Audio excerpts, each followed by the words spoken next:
तो अब हम बात कर रहे हैं एनसीईआरटी के दो इंपॉर्टेंट क्वेश्चंस एक्सरसाइज के। हमारा क्वेश्चन नंबर फर्स्ट है, arrange the following metals in the order in which they displace each other from the solution of their salt. यानी कुछ भी नहीं करना है, इन मेटल्स को इस तरह से अरेंज करना है कि ये एक दूसरे को डिस्प्लेस करें। अब सबको पता है, अभी बताया था कि अपर मेटल हमेशा डिस्प्लेस करते हैं लोअर मेटल को। तो जरा आप इनमें से चेक करके बताओ कि अपर मेटल कौन है।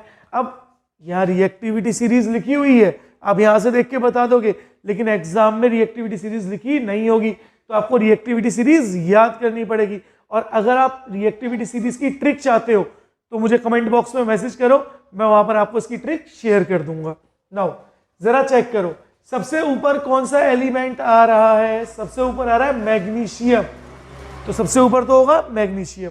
अब मैग्नीशियम क्या कर सकता है? एल्यूमिनियम, कॉपर, आयरन, जिंक सबको उनके एक्वस सॉल्यूशन से डिस्प्लेस कर सकता है। और अब मैग्नीशियम के बाद कौन आएगा? एल्यूमिनियम आएगा। एल्यूमिनियम के बाद कौन आएगा? जिंक आएगा। देन कौन आएगा? Iron, and the last one is copper. तो दिस इज द ऑर्डर। ये वो ऑर्डर है जिसमें हर एक आगे वाला एलिमेंट बाकी पीछे के तीनों एलिमेंट को क्या कर सकता है? डिस्प्लेस कर सकता है। तो ये वो ऑर्डर। नाउ अब बात करें नेक्स्ट क्वेश्चन, एनसीईआरटी का 3.2 क्वेश्चन।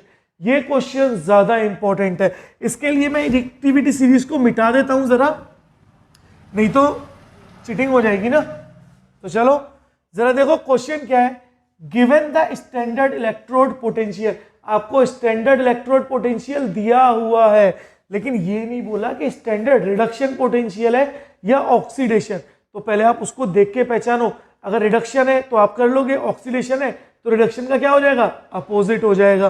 तो जरा ध्यान से देखो, यहां पर क्या हो रहा है? इलेक्ट्रॉन के गेन हो रहा है। के पॉजिटिव से क्या बन रहा है? के। सेम एजी पॉजिटिव से क्या बन रहा है? एजी। Hg2 पॉजिटिव से क्या बन रहा है? Hg।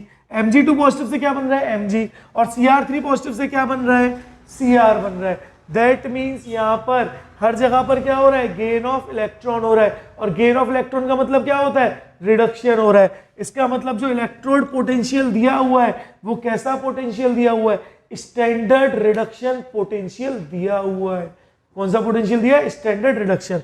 अब आपको बोला है arrange the following, arrange these metals in their order of reducing power. कौन सी पावर में अरेंज करना है?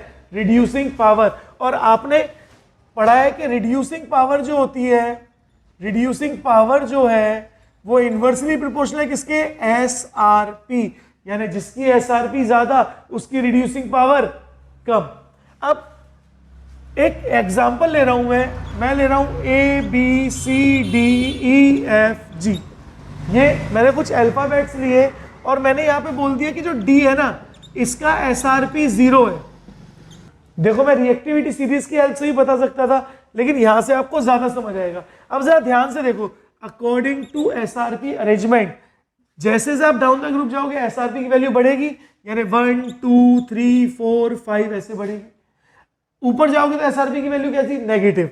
-1 -2 -3 -4 इस तरह से होगी। इसलिए बता रहा हूं कि बच्चे अभी इसको अरेंज करने में कंफ्यूज हो जाएंगे, अभी परेशान हो जाएंगे। जरा मुझे बताओ सबसे ज्यादा एसआरपी किसका है, या तो सबसे कम बताओ, क्योंकि सबसे कम एसआरपी का मतलब रिड्यूसिंग पावर सबसे ज्यादा। तो सबसे कम एसआरपी किसका है? जिसकी वैल्यू नेगेटिव में सबसे कम है। सबसे कम नेगेटिव में किसकी वैल्यू? यही गलती करोगे, बोलोगे अरे नेगेटिव में 0.74 ले लें, यही गलती करोगे। तो याद रखो ध्यान से, नेगेटिव में सबसे ज्यादा एसआरपी किसका है? -2.93। देखो ये रहा। तो सबसे ऊपर कौन आया? सबसे ऊपर आया के, पोटेशियम, के पॉजिटिव स्लैश के। देन उससे कम किसका है? मैग्नीशियम का। तो उसके बाद कौन आया?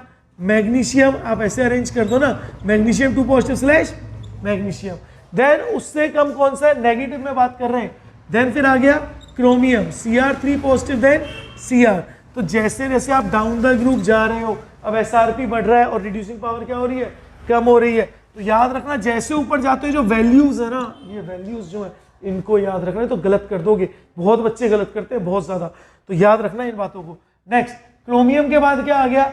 अब सारे नेगेटिव खत्म हो गए, 3 नेगेटिव थे, तीनों खत्म हो गए, अब पॉजिटिव पे आओ, यानी अब नीचे आओ, तो पॉजिटिव में कम वैल्यू किसकी है, मरकरी, तो अब क्या हो गया Hg2 पॉजिटिव स्लैश Hg, और अब सिर्फ कौन बचा, सिल्वर, तो सबसे कम रिड्यूसिंग पावर किसकी होगी, सिल्वर की होगी। बोलो क्लियर है, पता चल रहा है। तो ये जो एग्जाम्पल बताया है ना, इसको याद रखना, इसी की हेल्प से करना, नहीं तो हमेशा हमेशा गलती करोगे, हमेशा, पहले ही बता रहा हूं मैं, ठीक है। तो चलो आज के लिए इतना ही, बाकी पढ़ेंगे नेक्स्ट।